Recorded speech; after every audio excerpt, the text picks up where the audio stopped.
There's one. Hey, welcome. This is Civilate resonating, and I thought turn off the branding. I thought that by now I would be more prepared than I am. Where it is, there it is, there it is. So in the meantime, here's a really it's processing.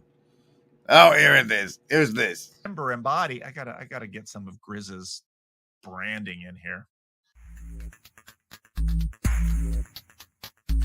We want what's best for you. Remember, there is no agency.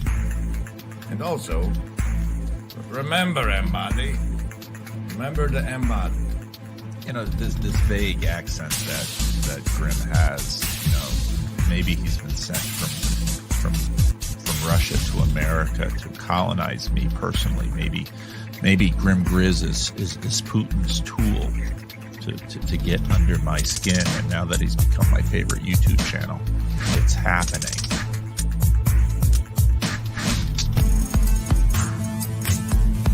Remember, embody. Remember, embody. We want what's best for you, and your body wants what's best for you.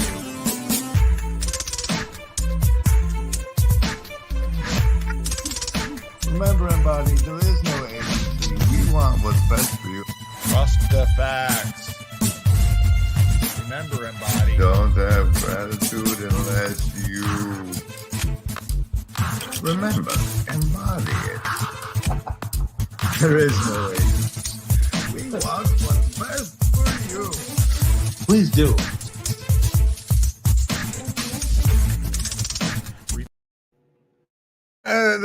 See, that right there is the work of Rascal, and as revealed in the clip stream, as of late, this. Racco did that. Racco, you're in the comment section. You are colonizing me with your branding, and I am going to copy the heck out of what you're doing with your YouTube channel. So be prepared. So you have been warned. Welcome, everybody. Let's do some savings throws. I know you know how those go. Lots of people like them. They're against the mind control that you're swimming in, and that's even if you just only count the advertisements.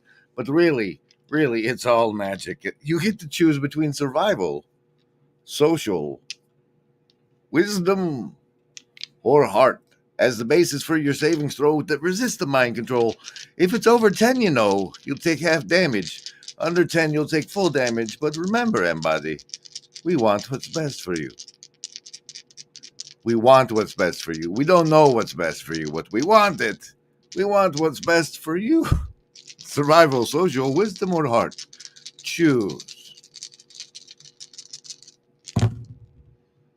Survivalist with an 11, the number of transformation. Socialist, a solid 15. You'll be fine. You'll be quite fine.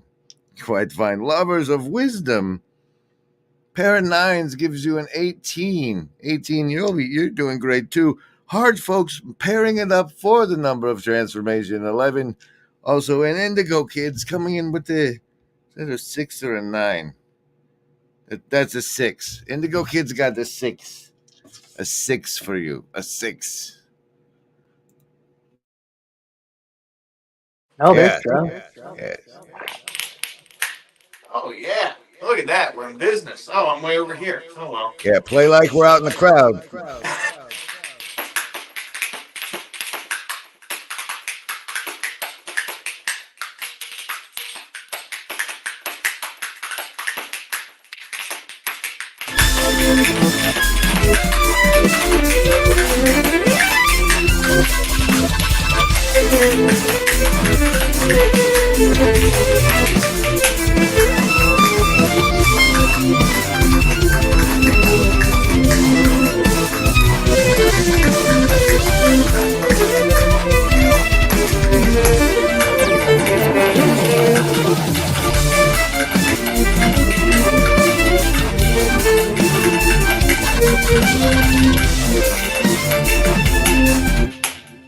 Something like that.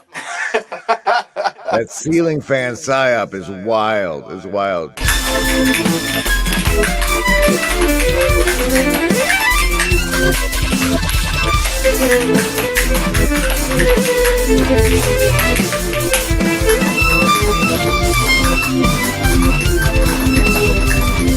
Boom. Why spoons is the question.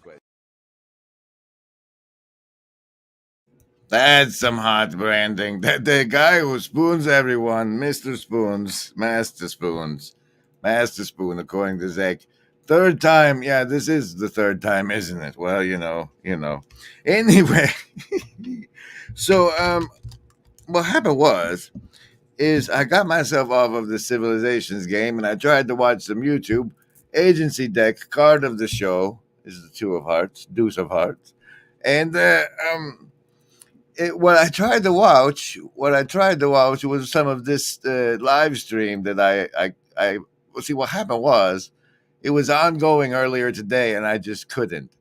And I don't know why I just couldn't, but I made the request to the scavenger bounty board, and boy, howdy, did that get delivered on. And so I think the reason I just couldn't watch this stuff was because of what I'm going to play later, what I'm going to play in a little bit. But during this, I did go back and try to watch it. And let's just turn the sound off here and take it back about 15 seconds. And then I saw something. I was watching it like this, and I saw something. I saw it. Watch. There it is. Lowry starts it up, and then Vanderclay does it. And it's like, nod along with Pass the Pole. Nod along with Pass the Pole. Everybody. Nod along with Pass the Pole. All right, he's not saying anything important right now. This is not a good part. Wait for it. We're not there yet. Oh, someone. There it is. Oh, yep. Nod. Yeah. Okay. So that I ended up not being able to watch any of that again. And then I caught something that I thought might be Signal. And if you don't know what Signal is, hear from the classic YouTube that Grim Grizz made called Derivative Packs is a brief segment that explains it. See, most of our best work is done when they're asleep. We can monitor and direct their subconscious, implant suggestions. It's a little startling to see at first, but the results are spectacular. Start the signal now. You can never stop the signal. They can never stop the signal.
Yes. We're doing syncopated nodded now. Syncopated. Man, are you going to make me bring out Miriam Marcus? Are you going to make me bring out with syncopated? Syncop. It's like Twitter-pated, but syncopated. Syncopated. Okay, the red card of the show is the King of Diamonds. The King of Diamonds. You could be my King of Diamonds by clicking on the link above. Clicking on the link above. You can't stop the signal. They can never stop the signal. And I think I might have some signal. And so we're going to call that the right-hand path of the show. And then we're going to call this the left-hand path of the show. When we go over to the Discord in the Loom Room, and we have Tyler's talking schmack about Jordan Hall. Ups has assembled a 14-part novelty. So it's a long path. Let's see. Here's the first minute teaser sampler. Jordan Hall. was giving a lecture route, right? Like influencing people. I've heard of that fella, but I haven't talked He to was, him yet. he was Green Hall at the time. Yeah, it would be cool if he talks to him. We're going to. We're definitely going to. You understand that, right? Like, this game only converges closer and closer. So, I hold on to the notion that I'm pretty sure God believes in me, and the rest of it I don't look too far forward. no. You just do it. Just do it idly, speculatively. It doesn't matter. It's fun, because that's what happened. So I met Jordan through his Medium and through his YouTube presence, where he was engaging in a project he called the Deep Code. It was part of a strategy that was concocted at some point in the past. I don't know exactly. By some unnamed principalities. By some unnamed principality. I found this guy named Jordan Hall.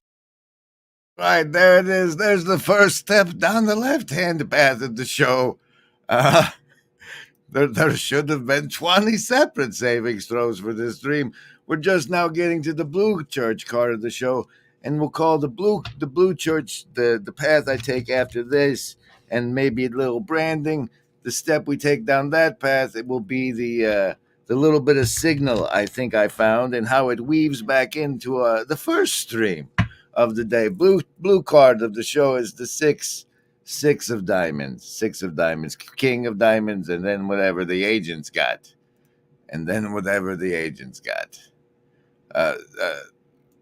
Enjoy and finally last one. There's no art for the corner.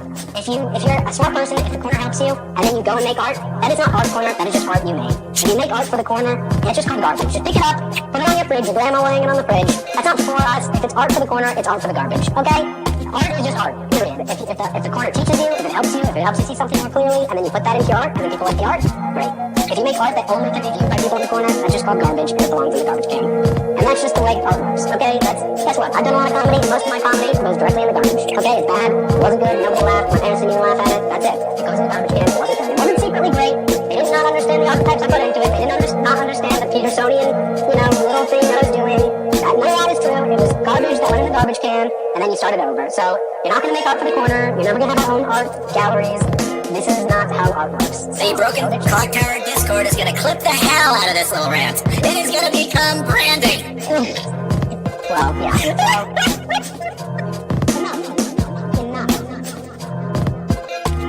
Enough. I'm tired of hearing your excuses. Amen.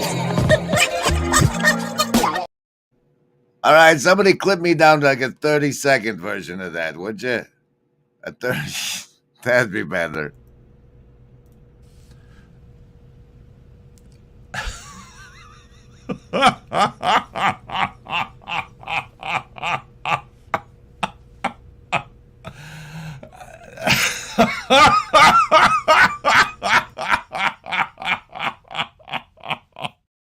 All right, and now as we journey down the right-hand path of the stream.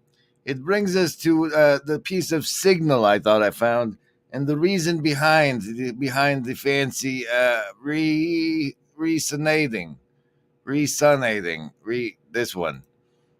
thumbnail here is I threw a lobster monkey Denny in and told it give me an owl, and now it looks like that. The thumbnail is super creepy. When you see it, the tiny thumbnail, it's super creepy. So say we all. Oh yeah, that means special thanks to the Shadow Cabal. Special thanks to the Shadow Cabal. So say we all. So there I was. I had just decided I couldn't watch any more of the Nod Fest with Jordan Hall, because I sensed all the things that I remembered somewhere in the back of my mind, all of these things that Ups went and dug up for us, because that's nice.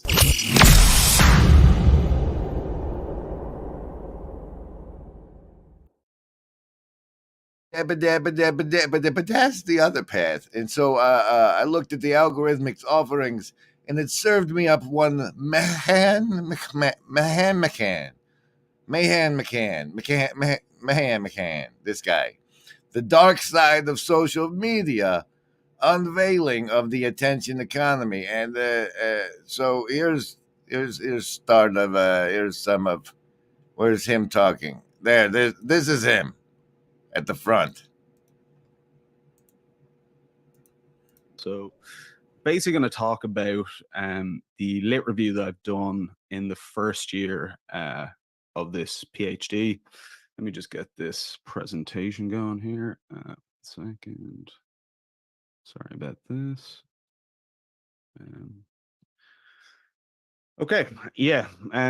So the title of it is Know Thy Data, the ethical issues of social media companies' attention economy business model. If you don't know what the attention economy business model is, this is kind of a brief description of it. So the business model relies on the data of users, which is extracted from attention, which is sold to third parties and advertised. As you can see from this man's performance of this piece of material, I thought that even though it was signal, it wouldn't actually get very far in its present form if it wasn't somehow amplified.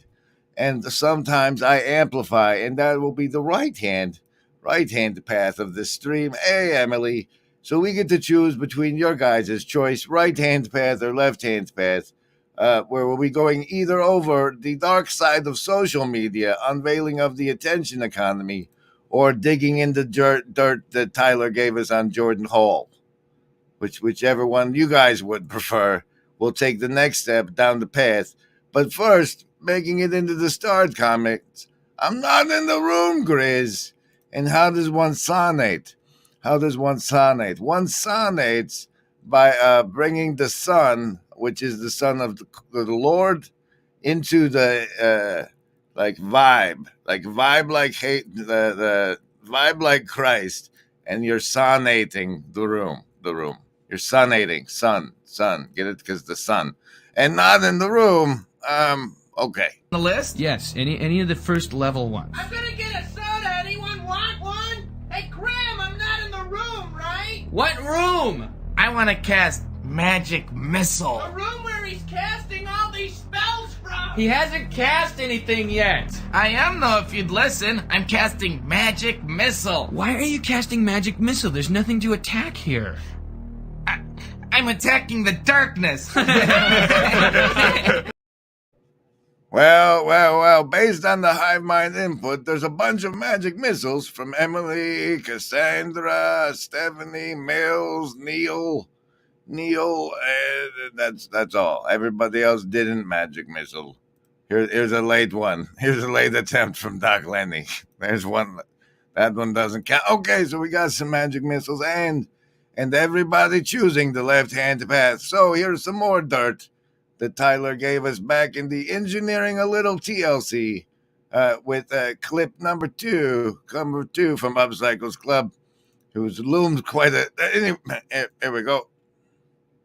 Where they were attempting, in his own words, to offer up a bat signal into the internetscape, where select individuals would be called forward to engage with a potential co-developing space of I don't even know what they call this thing, like the human potential movement, like transformed like half a dozen different Well, times. let's just take what the man said.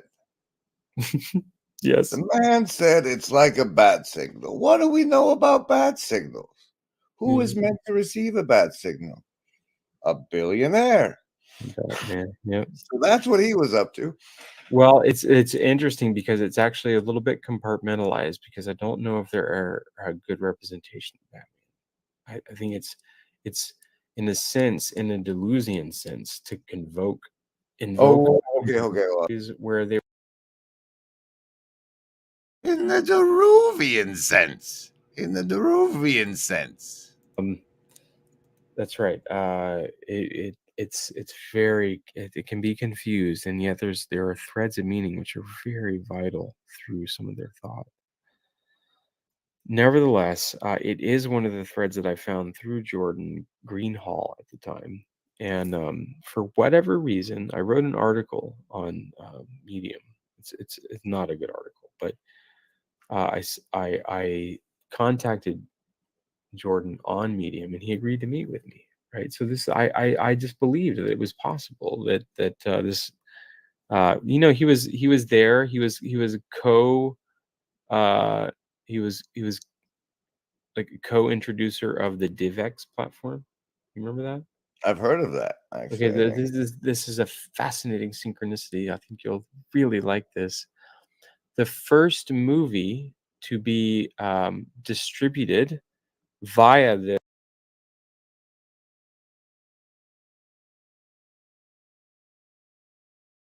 Whoops, whoops, whoops, whoops there. codex, this DivX codex back in 2000, I think it was 2000, I think it was 2000, was The Matrix.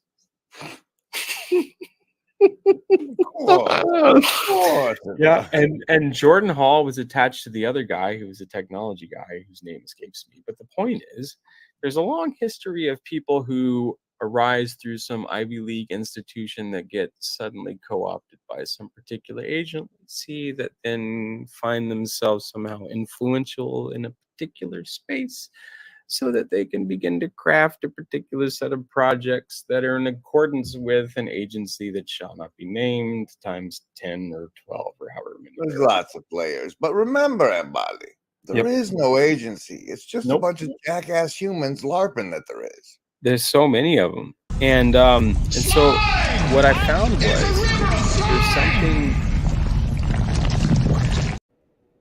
Well, isn't that fun? Oh, shoot, where was I going with this? Attention, attention. We all know that there is no agency any living gent can see. Doing what is right for me is lifting up my bro so he can grow some eyes to see that doing what is right for me increases all our agency. Now, let's get back over to the right-hand path, you terrible left-hand people. And the business model of the attention economy relies on the data from users like you, extracted through your attention, which is sold to third parties and advertisers for profit. According to Michelacci, in 2018, there was a study, man. It was definitely a legit study. And say some more. For profit book. As they say in documentaries like The Social Dilemma, if the product is free, then you are how they're profiting, essentially, because it's the advertisers are the real customers, not the people that are getting the platform for free. So to introduce this project, there's a lot of material published in the public sphere linking the ethical issues of social media to the attention economy business model. However, thus far, no systematic literature review has been done on the topic. This is part of a larger project in order to examine the ethical issues of social media that have been reported. It's obviously been 10 years since social media really took over in the early 2010s and became platforms with billions of users. And so but no systemic literature has been published so far.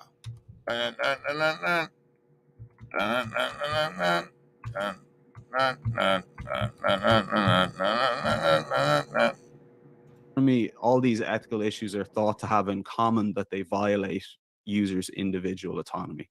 And I'll explain what these are as we kind of go through them and try to get a sense of, what the field is. So the ethical issues within autonomy are addiction, they are distraction, and manipulation. So, sorry, that's gone off. And then he fumbles, and I fumble, and you fumble into some. Remember, Embody.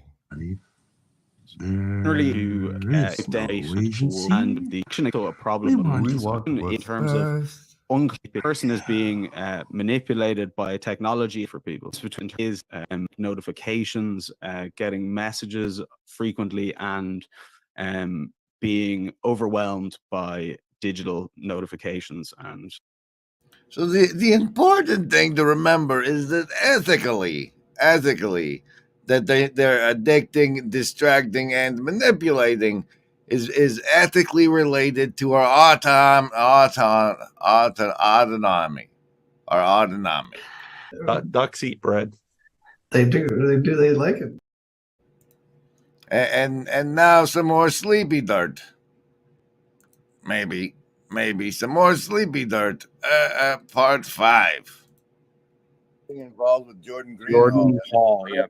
Yep. So I actually had a discussion with him, right? So I have this, I call him up on Zoom, and I show him what I've been working on, which is essentially what I discovered was if you use this is an analog to the pathing problem with lightning, right? If you use a stigmergic method, which is not involving bleeding hands, that's something else. Nope. Not stigmata, but stigmergic. Okay. And this is related to ants and how they pathfind, right? Because ants find things. You ever notice how quickly they find things, and then suddenly they have like a whole trail of ants that is grabbing? Well, the way they do this is they send ants out continuously, randomly looking for things, and the moment they find something, it follows its own trail back to the nest. Now this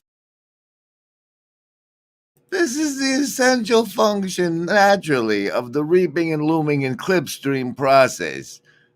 This is a special scavenger hunt that Ups pulled together for us earlier. And here's part 6. And the moment they find something, it follows its own trail back to the nest. Now, this immediately doubles the strength of the pheromone trail, right? Mm-hmm. And Stigmergy, shout out, go Stigmergy. I guess that's a camp. So that doubles the strength. This, of course, attracts local ants, right? So local ants now are recruited to that double strength pheromone because obviously they love pheromones.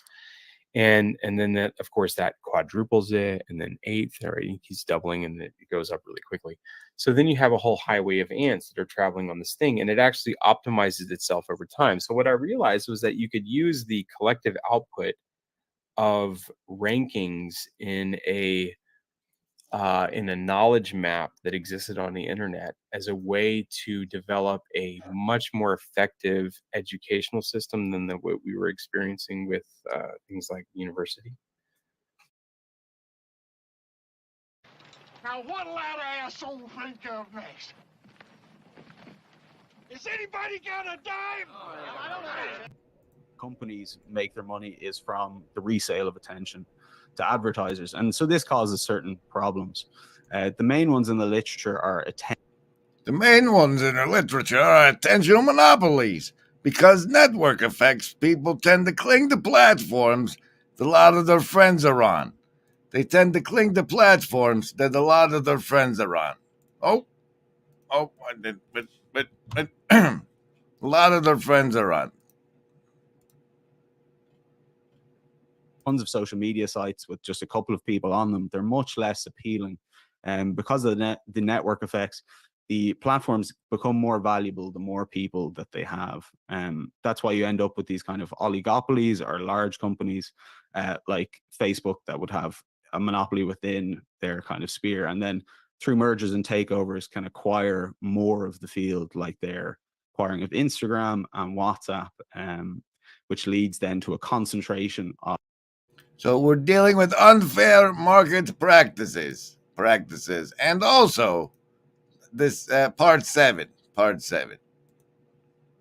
Okay, so I spoke with Jordan, and surprising, so it was a really weird discussion. At first, I mean, this guy's in Hawaii, I thought, at first. Oh, wait. Stephanie Christos, a member of the channel, would like some savings throws. If there's enough members of the channel to show me four people can make the VNA bubble channel membership only special emoji, VNA. If 4 of you do that, we'll give some special savings throws. But it turned out to be just the coast of California, which is basically the same thing as Hawaii. And he was in his backyard, and like the palm trees are blowing in the background, and he's on a laptop, and he's like he's on something. he's microdosing basically. He's on something, right? I can tell his eyes are rolling up into his upper eyelids, essentially talking to me. His eyes were rolling like the bonus savings throw dice we're giving away because people played along and Stephanie wanted them. Here we go, some bonus savings throws, even though everybody got pretty high rolls earlier on in the show. From now on, you'll be working out of these ones. Don't forget, you get +2 for chatting in the Hive Mind. Survival, social, wisdom, or heart are your choices. I roll the die. If your choice die is over 10, you take half damage from this deep mind control, both the right and left paths. And if it's under 10, you take full damage. But remember, everybody, here's some branding. And where's the one I want? Where is it? Here, this one works. What's reality? I don't know. When my bird was looking at my computer monitor, I thought, that bird has no idea what he's looking at. And yet, what does the bird do? Does he panic? No, he can't really panic. He just does the best he can. Is he able to live in a world where he's so ignorant? Well, he doesn't really have a choice. The bird's okay, even though he doesn't understand the world. You're that bird looking at the monitor, and you're thinking to yourself, I can figure this out. Maybe you have some bird ideas. Maybe that's the best. And maybe you get to choose a saving throw. Survival, social, wisdom, or heart. Choose. Oh, survival is doing well again with the 15 for you. 15 for you, socialist. That's a cockeyed. I got to pull the dice apart slowly and carefully so as not to unroll them the way they are. The socialist with a cockeyed 5. A cockeyed 5. You're going to need your bonuses. Lovers of wisdom, number of transforming it, and heart, folks. You're down to just the 4 chambers. We're probably going to get weepy or something. Oh, you get to see the beholder die. Because Indigo Kid's got yourself a nat 1. A nat 1 on this. We're going to penetrate into your deep indigo layers. Let's drive the car there.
He's in another realm, right? And I'm like talking to him.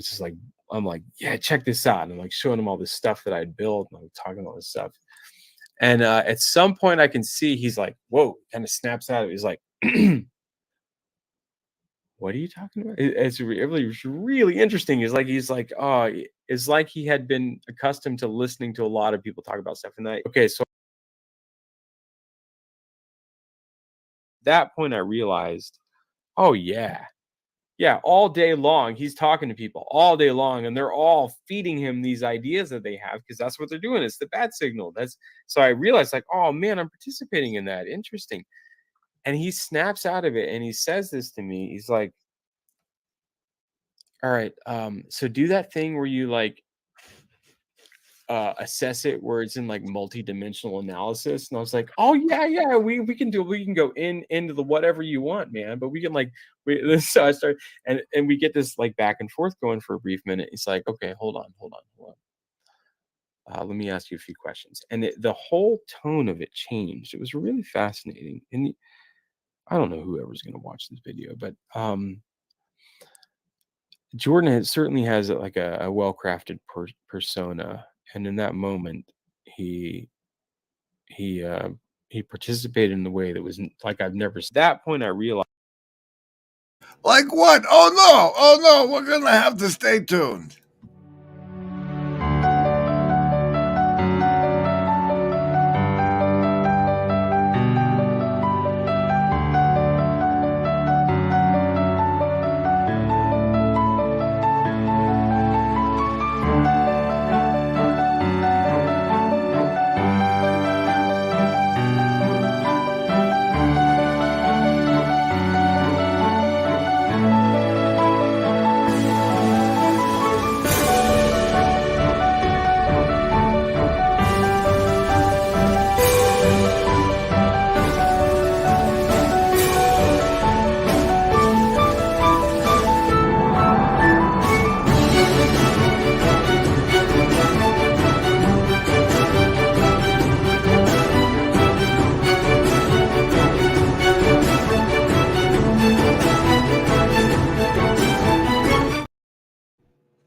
Like a Nick Cave, with a red right hand.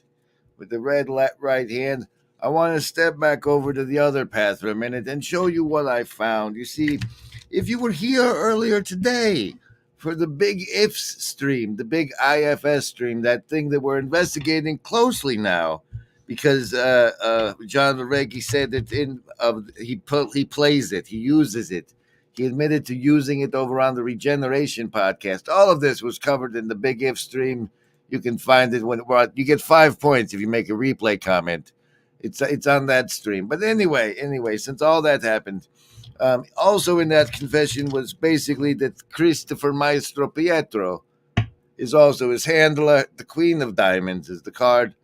And as it turns out, I was over here looking at this fancy pants dark side of social media that for some reason I seem to be subscribed to this Marshall McMahon guy, right? Good job, we liked it. Hey, and then but I go to his channel, you see, and I look over here, and look at what we found. The algorithm fed me something where this guy talks. This Christopher Maestro, remember guys from the Big If stream? We said we should see what's going on with that fella, and now look, here it is. Here's some of that. It seems to me that. And how do you kind of experience one to the other? But I guess I bring up the hero meta mythology because it for me, when I learned it from Peterson initially, I'd read it from Joseph Campbell and I didn't really find his take on it as transformative. Jung blew my brains with that kind of thing, of that idea of constructing the narrative in such a way that it could afford you transformation in life, and that without it, it's almost like the suspension of disbelief is necessary for the transformation to take place. Like if you don't, but it's like it's a fiction in a way, but also by doing it you can kind of make it true. But if you don't believe in the fiction, it's not going to be true. There's what he's talking about there is, I give you the savings throws versus the mind control, right? In the situation he's describing, when you want to transform yourself into something else, you have to make a savings throw against your own shadow faith. And shadow faith is like, it's things you put a whole lot of faith into, but there's shadow things that you don't like to think you put a whole lot of faith into. Like, you're a worthless, terrible piece of how, like, all the faith you put into that is part of your shadow faith. And when you want to make a transformation, you shape your lantern such that you get a savings throw against your shadow faith, much like I give you against the mind control. And I think for a lot of young people now, it's like they're stuck. They can't believe it. No, that's it's a good point. There's so many places to go with this at this moment. I feel the different sort of branches. I mean, it occurs to me sometimes that our relationship to fiction is just not is somehow misframed. And we have this binary idea that, you know, there's sort of the life we live literally, concretely, materially. And then there's the LARP. Then there's the LARP gate. Sort of the fiction or the mythologized version of ourselves that exists in some kind of imaginal space that interacts with the life lived literally, but only sort of in an epiphenomenal fashion. But honestly, the more time that goes by, the more I look at my own life, the less that seems to hold water, at least for me. Like, it seems to me that the fictive nature, even the way that memory works, the way that we frame the narratives of our lives, the autobiographical, in terms of those narrative motifs, we are constantly creating and being created fictively. Cells. Have you ever been in an institution? Cells. Cells. Do they keep you in a cell? Cells. Cells. When you're not performing your duties, do they keep you in a little box? Cells. Cells. Interlinked. Interlinked. What's it like to hold the hand of someone you love? Interlinked. Interlinked. Do they teach you how to feel finger to finger? Interlinked. Interlinked. Do you long for having your heart interlinked? Interlinked. Interlinked. Do you dream about being interlinked? Interlinked. What's it like to hold your child in your arms? Interlinked. Interlinked. Do you feel that there's a part of you that's missing? Interlinked. Interlinked. Within cells, interlinked. Within cells, interlinked.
And now, back to the left-hand path, and this big reveal of the cliffhanger we had you waiting for, with another agency deck pull, the Ace of Hearts. The Ace of Hearts, this one.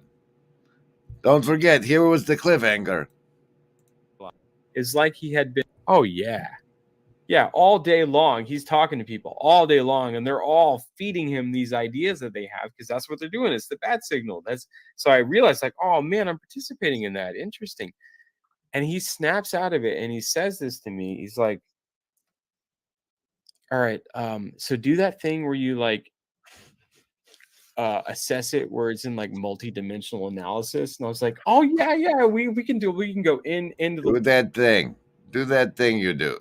And it Jordan certainly has like a well-crafted persona, and in that moment, he participated in the way that was like I've never seen on most of his videos. He related personal things about his life I won't share at the time, and he was deeply interested in why it is I was working on the problem. And then what ultimately would become is like he would introduce me to Daniel Schmachtenberger. Jordan certainly has like a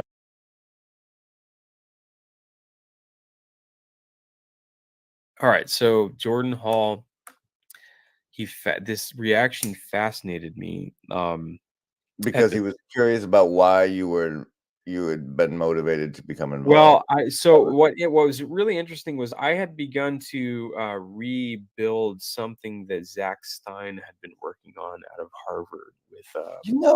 Out of all the cast of characters you've mentioned so far, I think I'd actually like that guy. I do too. Yeah.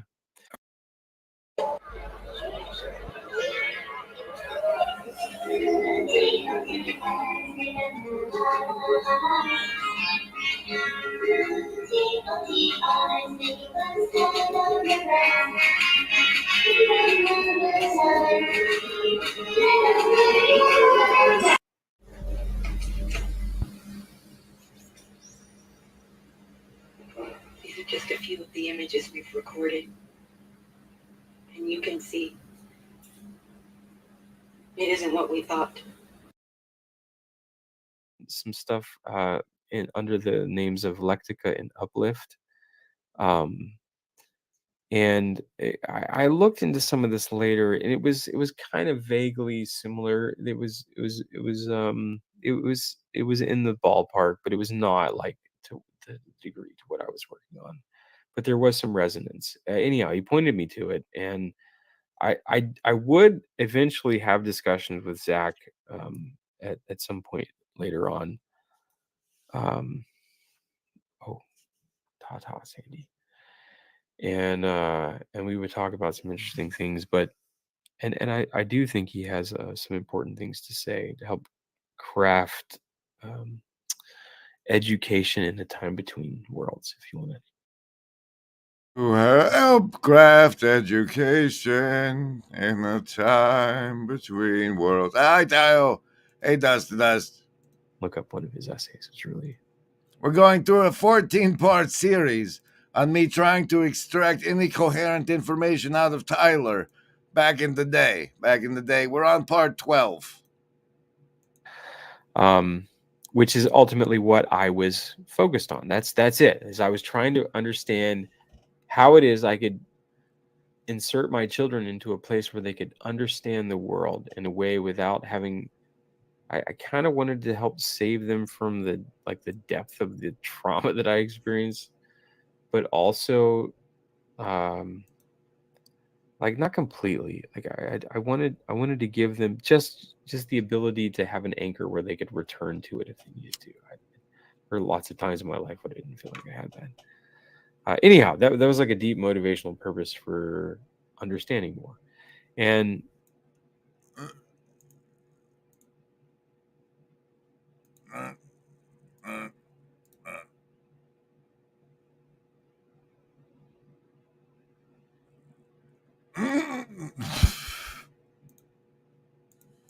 all right, so I was shocked, actually.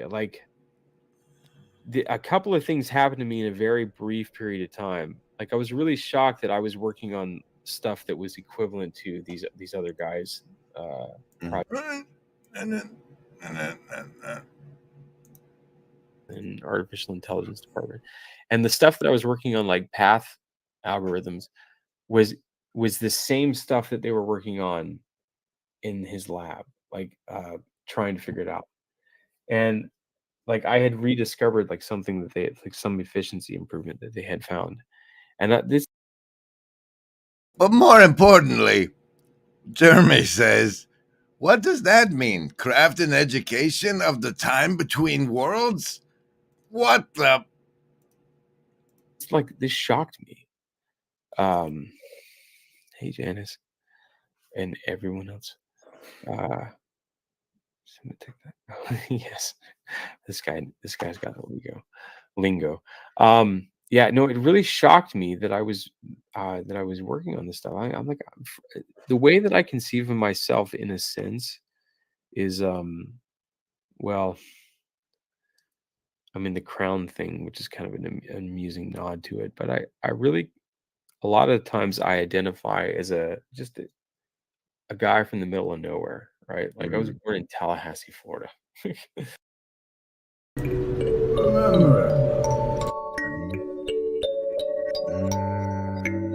is no agency. We want what's best.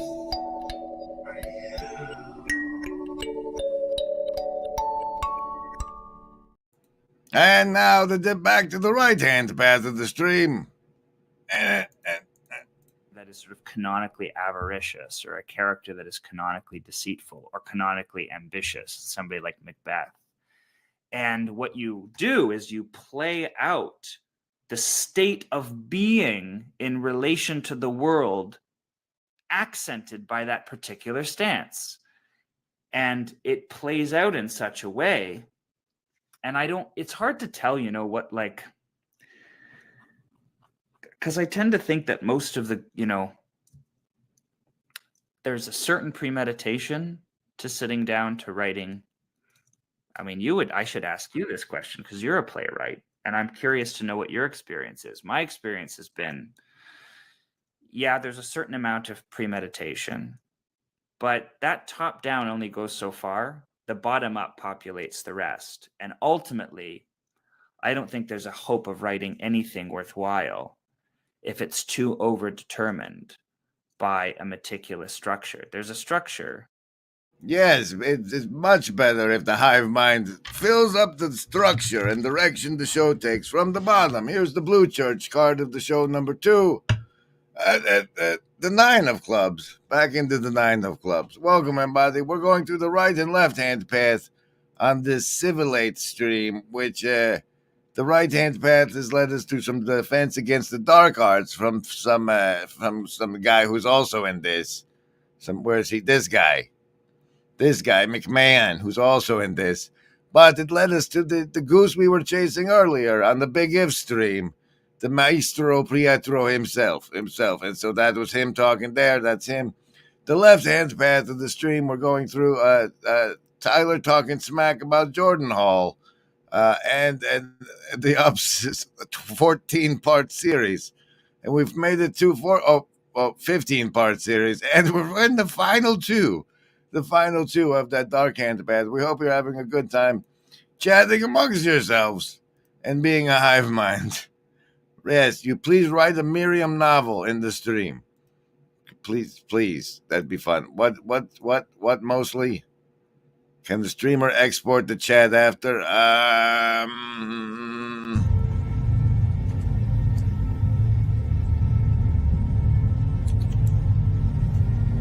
believe that if everyone sees what just a few people become when they wholly embrace their gifts, others will awaken.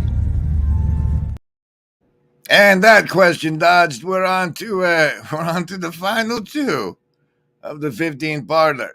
And now, like this guy that, like you're working with agents as far as you can tell. How exciting! Exactly. Right. No, well, that's what I felt like. I was like, wait a minute, what's going on here? What is actually going on here? Why are they recruiting people? What are they looking for? What are they doing? So I started looking behind that, and well, what I realized was, so what it was is like the shock of like, I'm a nobody and I'm working on the same stuff these people are. What are they up to? Sort of, yeah. Well, I wanted to know why. So, like, I'm a smart guy. I know that. Like, I tested myself continuously against a lot of people. I'm a smart guy, but I'm not one of the smartest, right? Like, I'm not the dudes that are working on this stuff. I'm not. Like, I've never had ambition in my life in the way that they have, which is what's a necessary prerequisite for like the leading edge of defining the technology and technique space. So In a say we all yuck, yuck, yuck. Ho, ho, ho.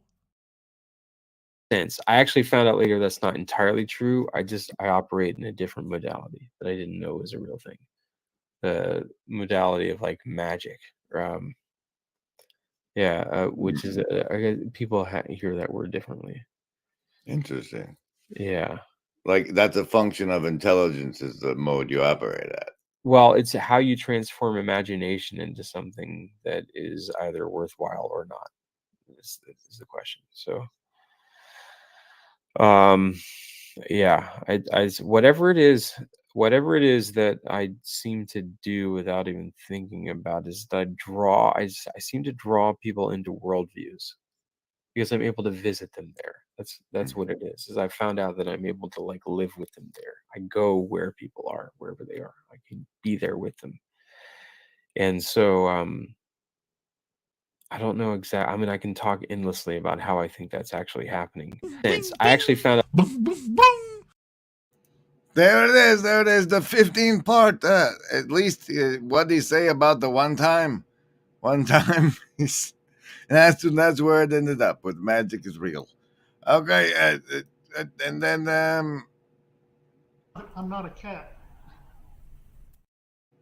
I guess we'll jump back over here to the right side one more time, and then call it a lost narrative meaning crisis.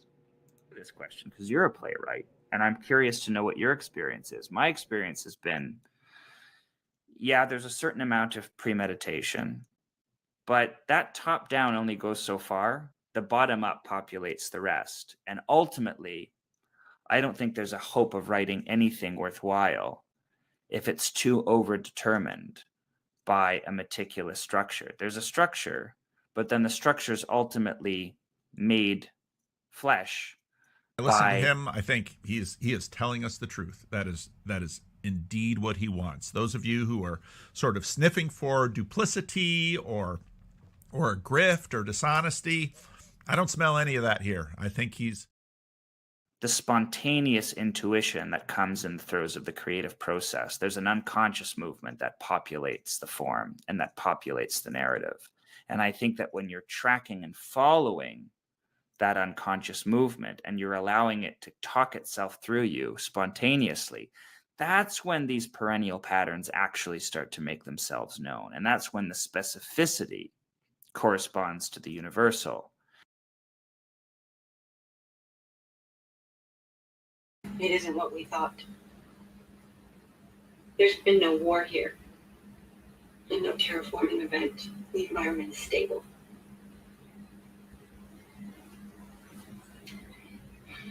It's the packs. It's the packs.